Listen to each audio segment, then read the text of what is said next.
suivante, on va s'intéresser à Adrien Rabiot. Il était en conférence de presse et il nous explique son choix de signer à l'Olympique de Marseille. Rien à expliquer à qui que ce soit. Je fais ma carrière.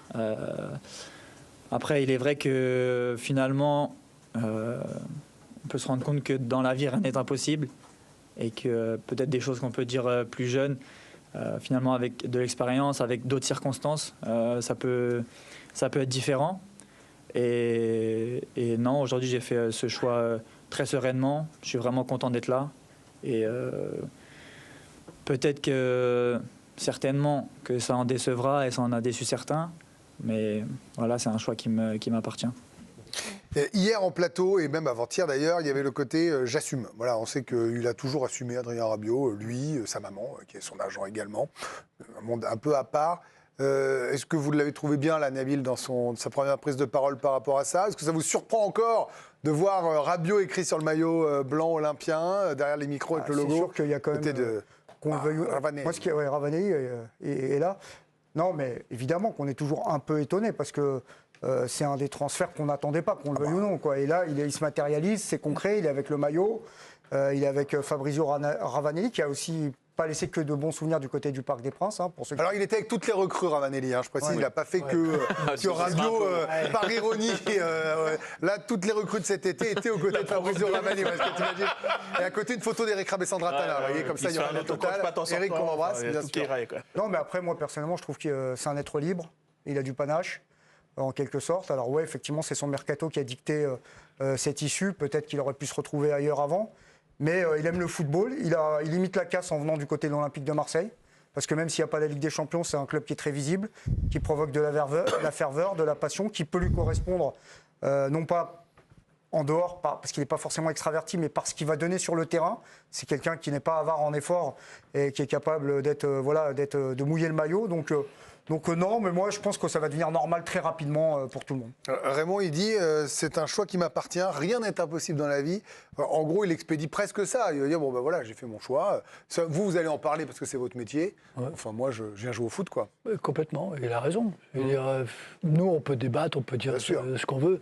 Lui, je suis d'accord avec Nabil, les circonstances du marché ont fait qu'il s'est retrouvé à un moment, il fallait faire un choix. Et dans les choix des équipes non européennes, Marseille est le meilleur choix. Je veux dire, au niveau, avec tout ce qui peut se passer à Marseille, avec l'impact que ça peut avoir, qu'il ait joué à Paris avant ou pas, on a plein... oui, mais là, c'est quand même formé Paris, tout ça. Mais ça pour vous aussi, ça va se diluer, quoi. Moi, j'étais à Lyon à l'époque où Bernard Lacombe, il avait fait toutes ses classes et il a signé à Saint-Étienne. Ouais, bon, on n'a pas fait un fromage. Il n'y avait pas d'émission vraiment à l'époque. Il est resté qu'un an. Qu'est-ce qu'il aurait pris si vous il a compris très vite, il est parti tout de suite. Mais ça existe, et je veux dire, c'est le marché maintenant est comme ça. Je dis, il faut arrêter avec, on embrasse le maillot, et puis un quart d'heure après, ils ont signé ailleurs. Raymond, ça reste quand même quelqu'un de vachement singulier, Adrien Rabiot. C'est quand même, pour le coup, quand il dit qu'il assume tout, mais lui, depuis le début de sa carrière, c'est quelqu'un qui n'a pas hésité à aller au bras de fer avec son club, avec le PSG. D'ailleurs, ça lui avait coûté. Il avait été mis au frigo. Voilà, exactement. C'est quelqu'un qui avait refusé d'être sur la liste des réservistes pour la Coupe du Monde 2018, avec les conséquences que ça a eu. Là, c'est pareil, pendant 1 an ou 2, je crois, presque 2 ans, il avait pu remis les pieds en équipe de France. Là, il fait ce choix-là, qui, pareil, tombe de nulle part. Si on vous avait dit ça 2 jours avant, franchement, personne... Mais même 10 minutes avant qu'on reçoive le coup. Exactement. Personne n'y croit. Les Marseillais, je pense que si tu leur avais dit, tiens, Rabiot qui signe, qu'est-ce que t'en dis? Je pense qu'il n'y aurait jamais de la vie, etc. Voilà, exactement. Peut-être même il le dégage. Là, ça ressemble un peu à une prise de guerre, un peu. Je pense qu'il y a un peu ce côté jubilatoire. Lui, je me demande aussi si dans sa réflexion, je parle vraiment la queue de la comète, mais quand même, in fine, à un petit faible pourcentage. Il n'aime pas ce pied de nez, il aime bien. Exactement. Parce que ça s'est mal fini quand même avec le PSG. Lui, sa mère, etc. Taquin. Exactement. Et je pense qu'il y a un petit côté... irrévérencieux. Clin d'œil un peu coquin, etc. Ouais. Bon, coucou les gars. Un petit bras d'honneur rigolo, juste pour faire la blague. Un petit... Non, mais un bras douillet. Un bras douillet. Non, mais je vois ce que vous voulez dire. Voilà. On va voir la suite. Je pense que s'il avait pu signer à Manchester avant... Oui. Ça, on est bien d'accord. Non, je parle enfin d'autres trucs. Mais je pense qu'à peu près tout le monde est d'accord sur ça. C'est que c'est une opportunité et pour l'un et pour l'autre, Anthony, ce mariage Rabiot-OM. Ah oui, c'est sûr que c'est. Et pour la Ligue 1, c'est cool. C'est une opportunité en or pour l'OM qui ne pouvait pas estimer, qui pouvait pas espérer avoir un milieu de cet acabit. Et pour lui, c'est un moindre mal. Après, je trouve que la conférence de presse, il était plutôt dans une posture confortable parce que moi, ce qui m'a plutôt surpris, c'est l'accueil instantanément ultra positif des supporters marseillais.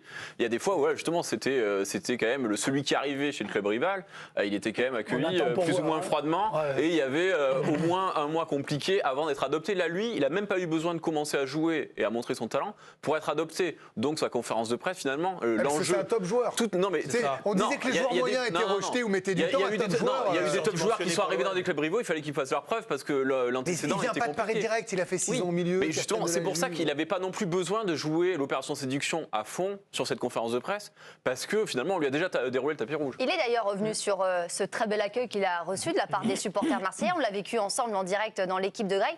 Si bel accueil qu'il était, finalement, il en était le premier surpris, Adrien Rabiot. Surpris, bien évidemment, parce que, il est vrai, un joueur formé au PSG, qui a eu une certaine carrière passée. Je ne m'attendais pas à de l'animosité, mais peut-être pas 500 supporters non plus qui étaient là. On a même eu le droit à quelques confidences dans cette conférence de presse d'Adrien Rabiot. Figurez-vous que l'OM, c'est une équipe qui suit depuis bien plus longtemps qu'on ne le pense. Moi, plus jeune, j'aimais bien regarder l'OM, bien sûr. J'irais vers, je sais pas, quand j'avais 10-12 ans, l'époque où il y avait Mamadou Niang, Maoulida, Oruma, Théo, ces joueurs-là, j'aimais bien regarder Marseille aussi. Ouais. Comme dans tous les transferts, il y a eu l'élément déterminant et dans ce cas-là, ça a été le coup de fil de Mehdi Benatia, le conseiller sportif de l'OM.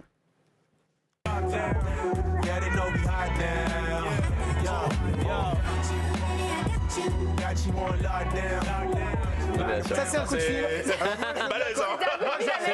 C'est une vision. Il l'a chanté. Il l'a appelé avec la danse, tout ça bien. Allez, on l'écoute évidemment. Et j'étais surpris, oui, au début, et je lui ai dit clairement, mais il a été droit au but. Il m'a, sans faire de jeu de mots, il m'a exposé tout de suite le projet. On m'a fait comprendre que ça pouvait être une possibilité et que lui était très emballé par ça. Il m'a laissé réfléchir. C'est quoi ça ? Voilà, on va avoir quelques petits soucis techniques. Je crois que la machine est déjà un peu en surchauffe. Pas mal Benatia quand même. Mais très très Parce bien. il faut avoir l'idée. Il pourrait tout à fait se dire, il est surdimensionné pour l'OM, je passe même pas le coup de fil. Ça peut paraître que de Serbie en fait. C'est que vous vous retrouvez avec quelqu'un qui est encore sur le marché assez tardivement. Pour le marché des entraîneurs de Serbie, c'était pareil. Et où on se dit, pourquoi pas, on va lui proposer. Et dans le monde idéal, il va accepter. Et dans les deux cas, il a dit oui. Sachant que c'est plus facile aujourd'hui d'attirer Rabiot avec De Zerbi que d'attirer De Zerbi en juin où l'OM était un champ de ruines encore. Oui, donc il partait de plus loin en juin qu'aujourd'hui. Le gros coup, c'est De Zerbi. On parlait hier, ou avant-hier, je ne sais plus. C'est cette idée que Marseille a un poids énorme. Ça attire. Je dirais, quand on se retrouve, et même directeur sportif, je veux dire, on endosse quelque chose qui est plus que juste un seul club. C'est Marseille et ça attire, ça peut attirer les gens. Mais il a appelé Deschamps tout de suite, l'air de dire j'ai signé à Marseille, je suis dispo. Et Deschamps va, je veux dire, c'est un club qui porte quelque chose. C'est pas un club indifférent. Et le fait de se retrouver là permet de tenter des coups parce qu'on se dit pourquoi pas. Ouais, mais il faut cette audace-là. Moi, honnêtement. Alors De Zerbi, moi je trouve que c'est un coup magistral parce qu'on parle d'un entraîneur qui, si c'était assis sur le banc de Chelsea ou Manchester United, personne n'aurait trouvé rien à redire. On parle de ce type d'entraîneur, ils ont réussi à le choper. Alors bien sûr, encore une fois, il y a des opportunités, il y a eu des rendez-vous manqués pour De Zerbi, etc. Mais il faut quand même oser. C'est-à-dire que tu as le carnet d'adresses, tu as aussi, je sais pas, cette force de conviction. Et Rabiot. Voilà, faut y penser parce que Rabiot c'est quelqu'un quand on rappelle, il voulait Benacer, mais ça se fait pas avec Milan. Et Rabiot il va pas. Et moi je me dis quand il va pas à Milan, mais c'est pas grave. Il y a bien le Bayern, il y a bien United, peut-être même Liverpool, enfin ce genre de club qui vont aller sur Rabiot. Ils y vont pas ou ils y vont qu'à moitié ou enfin bref, ça se fait pas. Il est cher bien sûr, mais je trouve que d'avoir se dire, nous Marseille évidemment qu'on va jamais pouvoir s'aligner, on le tente quand même. Et je trouve qu'il est quand même très... qu'il a tenté beaucoup de choses cet été, des trucs encore plus fous et que ça s'est pas fait. Oui, mais il y a des choses quand même, il y a des paris pour l'instant qui sont réussis. Alors là, l'équipe qui commence à se dégager du côté de l'Olympique de Marseille, on va vous remontrer le 11 de départ. Alors là, il y a eu, entre-temps, on l'a pas mis Neil Maupay, mais le coup Eli Wahi, pour l'instant, c'est pas un succès. Greenwood, sportivement, c'est un succès. Vous rajoutez Højbjerg aussi, qui était, alors sauf les 6 derniers mois à Tottenham, l'un des joueurs cadres de Tottenham, il était même capitaine. Vous avez Højbjerg et Rabiot au milieu de terrain. c'est quand même une équipe qui va peut-être pouvoir aller chercher et rivaliser avec le PSG. Maintenant, l'enjeu pour Adrien Rabiot, c'est les prochaines échéances. On a mis le calendrier d'Adrien Rabiot, pas forcément celui de l'Olympique de Marseille, parce qu'il y a cet Olympico, est-ce qu'il sera disponible ou pas? Après, il y aura Strasbourg et Angers, et surtout, il y aura son retour en équipe de France qui sera scruté début octobre face à Israël et face à la Belgique. Ce sera 2 moments importants pour lui de retrouver le maillot de l'équipe de France. Il y a 3 matchs pour trouver les Bleus. Eh ben justement, on va écouter ce qu'il a dit. Je vous en parlais, je l'évoquais rapidement à propos de Didier Deschamps, Adrien Rabiot. Après, il nous dit toujours la même chose. Il dit moi, je commande pas les choix des joueurs. Et il l'a toujours dit. Mais non, on a discuté, je l'ai eu au téléphone. Et à ce niveau-là, je suis très serein. Je n'ai pas accéléré quoi que ce soit par rapport à l'équipe de France. C'était surtout une volonté, ma volonté de vite retrouver les terrains et de jouer.